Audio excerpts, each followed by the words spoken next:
من الشیطان الرجیم بسم اللہ الرحمن الرحیم وبہ نستعین وہو خیر ناصر ومعین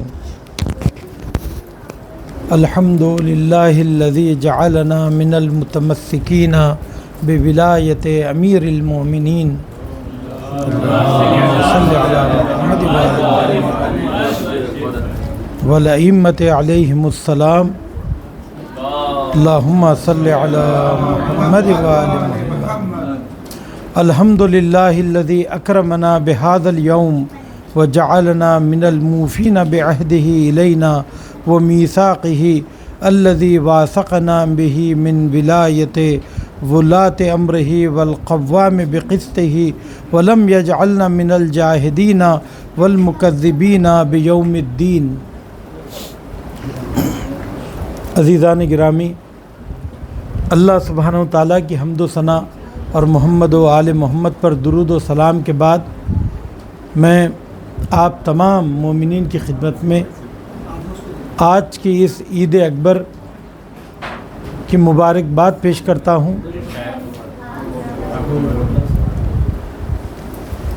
کہ اللہ سبحانہ و تعالیٰ نے زندگی میں پھر یہ موقع دیا کہ ہم اس عید کو منا سکیں اور اس کا شکریہ ادا کر سکے۔ آج چونکہ اعمال ہے اور اعمال میں کافی آپ لوگ وقت اس میں لگے گا، شاید بہت دیر تک کھڑے رہنا ہے تو تھکن بھی ہو، اس وجہ سے میں صرف اور صرف آج کے اعمال کی تفصیل بتا دینا چاہتا ہوں، اہمیت دو ایک جملے اگر بیچ میں کہیں آتے ہیں اہم، وہ آپ کی خدمت میں۔ آج کے دن کے روزے کا بہت ثواب ہے، تقریباً اگر کوئی شخص آج کے دن روزہ رکھتا ہے تو اس کے 60 سال کے گناہوں کا کفارہ ہے۔ تو اگر کسی کے لیے یہ چیز مقدور ہے اور اس نے ظہر سے پہلے کوئی ایسا عمل انجام نہیں دیا جس سے روزہ باطل ہوتا ہو تو وہ روزے کی نیت کر سکتا ہے اگر رہ سکتا ہے۔ اور غدیر کا اور بہتر ہے کہ روزہ رکھا جائے، یعنی جو روزہ رہ رہے ہیں ان سے اصرار نہ کیا جائے کہ آج توڑ لو، چونکہ مستحب ہے، ٹھیک ہے۔ ہاں اچھا، آج غدیر کے دن بہت تاکید ہے کہ مومنین کو کھانا کھلایا جائے، اطعام کیا جائے، ٹھیک ہے۔ تو لوگ اس سے فائدہ اٹھا کے تو ان سے کہا کہ افطار کروائیے۔ ایک صلوات پڑھی محمد۔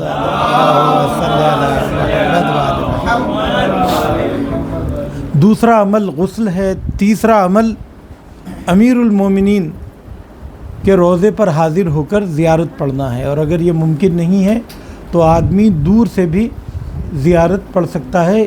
اس زیارت کو زیارت مطلقہ کہتے ہیں، اور اس کا دوسرا نام زیارت امین اللہ ہے۔ یہ زیارت مخصوص ہے امیر المومنین سے، مگر اس کے مطالب ایسے ہیں کہ یہ تمام ائمہ کے لیے دور اور نزدیک سے پڑھی جا سکتی ہے، اور یقیناً اگر کبھی اس کے معنی دیکھنا ہے تو یہ خود امیر المومنین کے فضائل کا ایک صاف ستھرا اور امام ہادی علیہ السلام سے آیا ہوا بیان ہے، جو مولا کائنات کے فضائل میں ایک بہترین چیز ہے کہ یہ وقت نہیں ہے۔ اس کے بعد 2 رکعت نماز ہے۔ 2 رکعت نماز اس کیفیت سے ہے کہ پہلی رکعت میں اور دوسری رکعت میں دونوں میں سورہ حمد کے بعد 10 مرتبہ سورہ توحید، پھر 10 مرتبہ سورہ قدر، پھر 10 مرتبہ آیت الکرسی۔ اور سب سے اہم یہی ہے، یہ دو رکعت نماز پڑھنا ہے۔ نماز کے ختم ہونے کے بعد سجدے میں جائے 100 مرتبہ شکر بجا لائے۔ کس چیز کا؟ شکر ولایت کہ اللہ سبحانہ و تعالیٰ نے ہمیں امیر المومنین اور ائمہ معصومین کی ولایت نصیب فرمائی۔ اور یقیناً شاید اگر پہلے زمانے میں کوئی اس کی قدر کو محسوس نہ بھی کرتا ہو تو اس زمانے میں یہ چیز واضح تر ہے کہ اگر ہم در اہل بیت سے وابستہ نہ ہوتے تو نہیں معلوم کافر ہوتے، مشرک ہوتے، یہود و نصارہ کے پٹو ہوتے، غیرت مند نہ ہوتے، اپنے دین کا سودا کرتے، اپنے ہی ہم قوم لوگوں کی خون سے ہولی کھیلتے اور غیر قوم کے آگے اپنی بیٹیوں کو بے سر ننگے بال لا کر کھڑا کرتے اور اس کے اوپر افتخار کرتے اگر در اہل بیت سے وابستہ نہ ہوتے۔ کتنا پاک و پاکیزہ دین اور کتنی پاک و پاکیزہ سیرت ہم کو ملی ہے، اس کا اندازہ آپ اسی وقت کر سکتے ہیں جب آپ تقابلی مطالعہ کریں شیعت کو اہل سنت سے، شیعت کو اسماعیلیت سے، شیعت کو قادیانیت سے اور دین مبین اسلام کو دیگر ادیان سے ایک بار ملا کر دیکھیں اور دیکھیں کہ آخر جیسی شخصیت ہمارے پاس ہے، جیسی تعلیمات ہمارے پاس ہے، کہاں ہیں۔ اور یہ جو آج ولایت کی عید جو منائی جا رہی ہے، خدا نخواستہ ایسا نہ ہو جیسا کہ اہل سنت سوچتے ہیں۔ وہ ولایت کا مفہوم محبت اور دوستی کے لیتے ہیں۔ ہماری بھی ولایت صرف محبت اور دوستی اہل بیت تک محدود نہ رہے۔ ہماری عید ولایت کا مطلب ہے نظام ولایت کو قبول کرنا، اہل بیت کی سیرت کو قبول کرنا اور اللہ کی اطاعت میں اتباع کرنا۔ اصل اس چیز کے لیے عید ہے، ورنہ کون ہے جو صاحب کمال سے نفرت کرتا ہو؟ سبھی چاہتے ہیں، اپناتا کوئی نہیں ہے، مانتا کوئی نہیں ہے، کیونکہ اس میں نفس کو کنٹرول کرنا پڑتا ہے۔ مثلا انصاف پسند آدمی کو سب پسند کرتے ہیں، مگر اگر وہ کوئی انصاف کر دے اسے قبول نہیں کرتے، اس وقت دیکھتے ہیں کہ میرے فائدے میں ہے یا نہیں ہے۔ تو منصف پسند ہونا اور بات ہے، انصاف کو قبول کرنا اور بات ہے۔ یہاں بات ہو رہی ہے نظام کو قبول کرنے کی، ورنہ کون ہے جو امیر المومنین اور امام حسین کو نہیں چاہتا ہے؟ مگر ان کے چاہنے اور ہمارے چاہنے میں فرق یہ ہے کہ وہ فقط چاہتے ہیں، ہم چاہتے بھی ہیں، مانتے بھی ہیں اور اطاعت بھی کرتے ہیں۔ یہ فرق ہونا چاہیے۔ اس کے بعد سجدے میں جانے کے بعد 100 مرتبہ شکرن للہ پڑھنے کے بعد ایک دعا ہے جو میں آپ کی خدمت میں پڑھوں گا۔ اس دعا کے بعد دوبارہ سجدے میں جانا ہے اور 100 مرتبہ الحمدللہ پڑھنا ہے۔ اور عزیزو، یہ جو نماز کے بارے میں نے ذکر کیا، یہ نماز زوال کے قریب یعنی یہی 11 ساڑھے 11 بجے بجا لانے والی نماز ہے، جس کو ہم کو ظہر سے ملانا ہے۔ اس کے بعد نماز ظہر پڑھی گئی تھی اور امیر المومنین کے سر اطہر پر رسول خدا نے امامہ رکھا تھا، جس امامے کا نام صحاب تھا، اور جس اہتمام سے پیغمبر اکرم نے اللہ سبحانہ تعالیٰ کے اعلان کے پیغام کو پہنچانے کے لیے جو اہتمام کیا، وہ تاریخ میں بے نظیر ہے۔ چاہتے تو کسی ٹھنڈے وقت اور شام کے وقت اس پیغام کو سنایا جاتا، کسی سائے دار جگہ پر بٹھا کر لوگوں کو یہ پیغام سنایا جاتا، مگر آپ چاہتے تھے کہ دنیا کو یہ پیغام یاد رہے، اسی لیے اس کا آپ نے اہتمام کیا۔ اور یہ جو آیہ کریمہ ہے بلغ کہ پہنچا دو، یہ خود پیغمبر اکرم کو ہی خطاب نہیں ہے، بلکہ آنے والی تمام نسلوں کے لیے خطاب ہے کہ یہ پیغام اپنی آنے والی نسلوں تک پہنچاتے رہو۔ پیغام ولایت پہنچانا ہم سب کی ذمہ داری ہے، اور تعجب ہے کہ وہ لوگ کس طریقے سے ولایت کا مفہوم دوستی لیتے ہیں، مگر کیا علی سے محبت کرنے کا حکم دینے کے لیے اس اہتمام کی ضرورت تھی کہ صحرا میں بٹھایا جائے، دھوپ میں بٹھایا جائے، کجاووں کا منبر سجایا جائے اور یہ کہا جائے کہ اس اعلان کے بعد دین مکمل ہوگا؟ کیا اس سے پہلے لوگ علی مرتضیٰ سے محبت نہیں کرتے تھے؟ کیا یہ پیغام یہیں پر سنانا ضروری تھا؟ تو اس سے یہ پتہ چلا کہ جو اہتمام کیا جا رہا ہے یہ اس سے کئی بڑی چیز ہے۔ اور دوسری بات یہ کہ اس پیغام کو پہنچانے سے پہلے رسول خدا ڈر رہے تھے، خوف کھا رہے تھے، مگر سرور کائنات نے تبلیغ کے میدان میں کب خوف کھایا؟ کفار کا مقابلہ کیا، مشرکین کا مقابلہ کیا، جان پہ بنائی، ان کے چچا کو شہید کر دیا گیا، ساری سختیاں آپ نے برداشت کی، پورا دین آپ نے پہنچا دیا، کسی وقت نہیں ڈرے، تو اس وقت ڈرنے کی کیا وجہ تھی؟ در حقیقت پیغام ہی ایسا تھا کہ اگر یہ پیغام پہنچا دیا گیا تو مسلمان آپس میں خانہ جنگی کے شکار ہو جائیں گے، اور جو علی سے اب تک حسد نہیں کرتے تھے وہ مقام اور عہدے اور مرتبے کے لیے حسد کرنے لگیں گے، اور علی کی جان کو خطرہ بھی ہو سکتا ہے۔ مگر اللہ سبحانہ و تعالیٰ نے کہا کہ واللہ یعصمک من الناس، اللہ تم کو لوگوں کے شر سے محفوظ رکھے گا۔ اور پروردگار عالم یا ایھا الرسول بلغ ہمیشہ کبھی حبیب کہہ کر پکارتا تھا، طٰہٰ کہہ کر پکارتا تھا، یاسین کہہ کر پکارتا تھا، مگر آج کا پیغام ایسا تھا کہ رسول کہہ کر پکارا کہ آپ کو پیغام امامت کا پہنچانا ہے، تو آپ کو میں عہدے سے خطاب کر رہا ہوں کہ یہ آپ کی ذمہ داری ہے۔ یا ایھا الرسول بلغ ما انزل الیک من ربک، اس سے یہ پتہ چلا کہ یہ جو آپ پیغام دے رہے ہیں آپ کا کام ابلاغ پیغام ہے۔ آپ ڈریے اس وقت جب یہ پیغام آپ نے خود ڈھالا ہو، یہ حکم آپ نے خود بنایا ہو، یہ حکم تو اللہ کا حکم ہے۔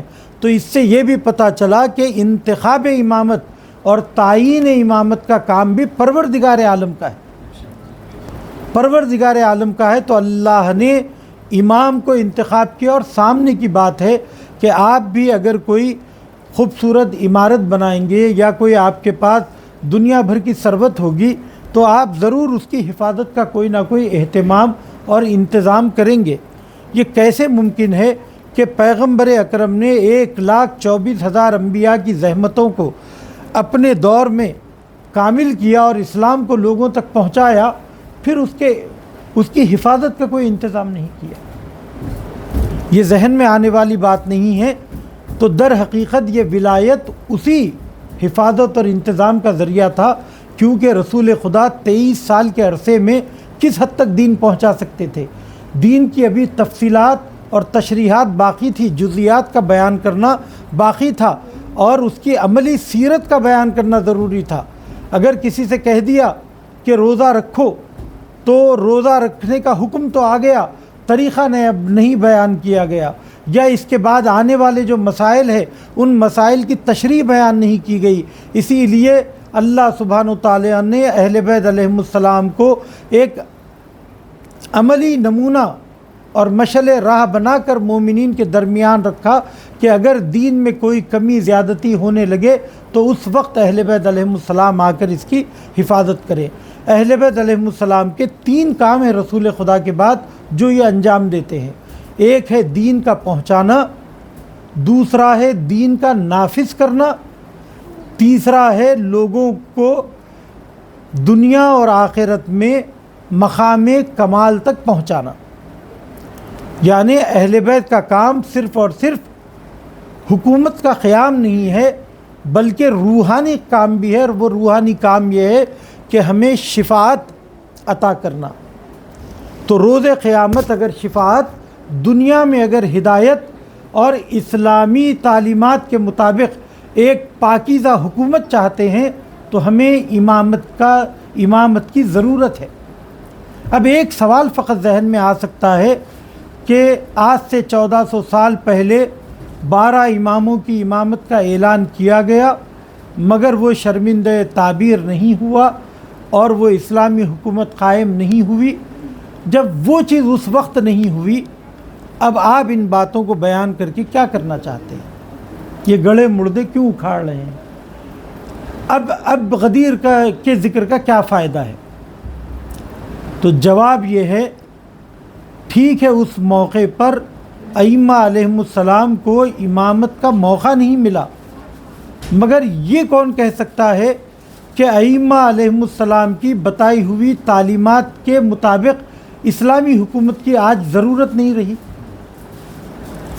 اگر آج اس کی ضرورت ہے تو آپ وہ تعلیمات کہاں سے لائیں گے؟ وہ سیرت کہاں سے لائیں گے؟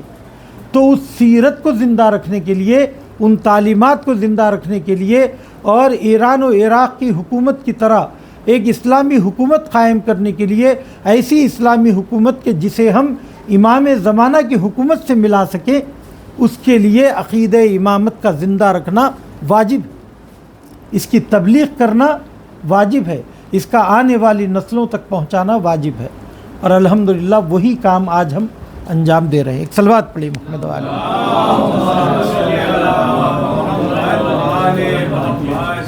آخر میں ایک زیارت ہوگی انشاءاللہ، تو زیادہ اعمال نہیں ہے، نماز ہے، نماز کے بعد سجدہ شکر ہے، پھر اس کے بعد ایک دعا ہے، دعا کے بعد ایک سجدہ شکر اور ہے جس میں آپ کو الحمدللہ پڑھنا ہے، اور یہ نماز پڑھنے کے بعد ہم ہاتھوں میں ہاتھ دے کر عقد اخوت پڑھیں گے، عقد اخوت پڑھیں گے، اور عقد اخوت پڑھنے کے بعد سب کے سب کھڑے ہوں گے۔ اگر ظہر کا وقت پہلے آ گیا تو نماز ظہر پڑھیں گے، نماز ظہر و عصر کے بعد زیارت امیر المومنین پڑھیں گے، اور آج کے اعمال مکمل ہوں گے۔ اب دیکھیے، جب آپ ایک دوسرے سے ہاتھ ملائیں گے اور مصافحہ کریں گے تو اس وقت آپ کیا پڑھیں گے؟ یہ اگر عربی میں فقط پڑھ لیں اور بعد میں آپ کو پتہ ہی نہیں چلا کہ آپ نے کیا کیا ہے تو اس کا کیا فائدہ ہے؟ دیکھیے، وَأَخَيْتُكَ فِي اللَّهِ، میں نے راہ خدا میں تم کو اپنا بھائی بنایا ہے، دینی بھائی بنایا ہے، اور یہ ایمانی رشتہ اور یہ قلبی رشتہ خونی رشتے سے بھی کہیں زیادہ اہمیت رکھتا ہے۔ وَصَافَيْتُكَ فِي اللَّهِ وَصَافَحْتُكَ فِي اللَّهِ، اور راہ خدا میں نے تم سے مصافحہ کیا ہے اور تم سے تعلقات باندھے ہیں۔ وَعَاهَدْتُ اللَّهَ وَمَلَائِكَتِهِ وَكُتُبِهِ وَرُسُلَهُ وَأَنْبِيَاءَهُ وَالْأَئِمَّةُ الْمَعْصُومِينَ عَلَيْهِمْ، میں نے تمہارے ساتھ مل کر اللہ کے ساتھ، ملائکہ کے ساتھ، آسمانی کتابوں کے ساتھ اور تمام رسولوں کے ساتھ اور نبیوں کے ساتھ عہد باندھا ہے۔ کس بات کا عہد باندھا ہے؟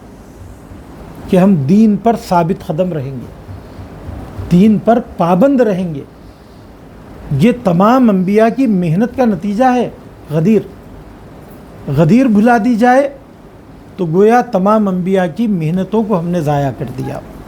اس کے بعد فرمایا الا انی ان کنت منا اہل الجنہ والشفاء، اور کہا کہ ہم عہد کرتے ہیں کس بات کے اوپر؟ انا بان کنت من اہل الجنہ، کہ ہم اہل جنت میں سے ہوں گے اور اہل شفاعت میں سے ہوں گے، یعنی ایک دوسرے کو جنت میں لے جائیں گے اور ایک دوسرے کی شفاعت کریں گے۔ ٹھیک ہے، یہ آپ کو ارادہ کرنا ہے۔ قرآن شفاعت کرے گا، مومن ایک دوسرے کی شفاعت کرے گا، ماں باپ شفاعت کریں گے، ائمہ علیہم السلام شفاعت کریں گے۔ وَأُذِنَ لِي بِأَنْ أَدْخُلَ الْجَنَّةَ، اگر مجھے اجازت دی جائے جنت میں داخل ہونے کی، لا أَدْخُلُهَا إِلَّا وَأَنْتَ مَعِي، میں اس وقت تک جنت میں داخل نہیں ہوں گا جب تک تمہیں میں اپنے ساتھ نہ لے جاؤں۔ اس بات کا عہد کرنا ہے کہ ہم سب مل کر جیت اپنے جنت میں جائیں گے۔ تو دوسرا دوست کہے گا قبلت، میں اس عہد کو، ایسا لگا ہاں، اور یقین مانیے سب کو جنت میں جانا ہے، اگر شک ہے تو بڑے گڑبڑ کی بات ہے، کہ شروع سے پڑھنا پڑے گا۔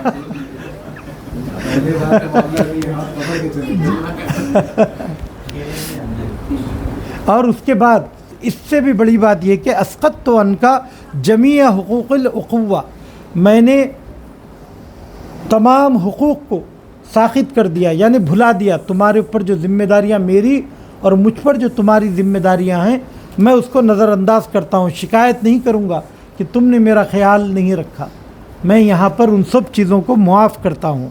اس کے بعد کہا کہ ما خلی الشفاعہ والدعاء والزیارہ، بلکہ صرف 3 چیزیں تم سے چاہتا ہوں اور 3 چیزیں میں تم کو دینے کا وعدہ کرتا ہوں۔ ایک تمہارے حق میں شفاعت، دوسرے تمہارے حق میں دعا، تیسرے تمہاری زیارت، زندگی میں ایک دوسرے کی زیارت کرنا، مرنے کے بعد اس کے لیے قبر پہ جا کر فاتحہ پڑھنا۔ تو کتنا اچھا مفہوم ہے جو آج کے دن اہل ایمان ایک دوسرے سے مل کر ادا کریں گے۔ اللہ سبحانہ و تعالی ہم کو جنت تک ساتھ رکھے، اس کے بعد بھی ساتھ رکھے۔ اور